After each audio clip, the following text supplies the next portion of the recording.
et see on liiga pikk ja siis nüüd liiga väike. Ja tõepoolest mõõdetakse kokatööd joonlauaga. Kui ikka viil peab olema 4 sentimeetrit, siis ei ole mingid 4,5 sentimeetriste porganditega inimeste toitmist. Vähemalt mitte siis, kui koos Euroopa parimad kutsekooli õpilased, võistluse nimeks Euroskills ja mängus Euroopa noorte kokkade tiitel. Eestit esindab sel aastal Tartu Kutsehariduskeskuse noormees Markus. Ootamist on terve võistlus, et see on üks kõige suurem võistlus, mis mul senimaani on olnud. Et konkurentsi on kindlasti palju ja see on minu arust kõige huvitavam osa.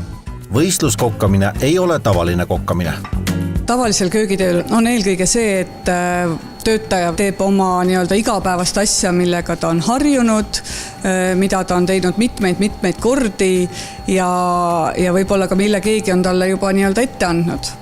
Võistlusteks on see, et sa pead kõik ise algusest lõpuni välja mõtlema ja mitte nii, nagu sina tahad, vaid kindlate kriteeriumite järgi, mis tihtipeale on üheks suuremaks takistuseks, et sa ei saa teha seda, mida sa tahad, täpselt vaid sul on ette antud, mida sa pead tegema, millest sa pead tegema.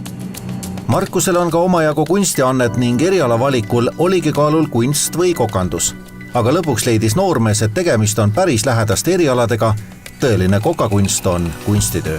Kindlasti, et ma arvan, et tänu sellele ma näengi värve paremini ja võib-olla oskan natuke paremini leida toidu silu.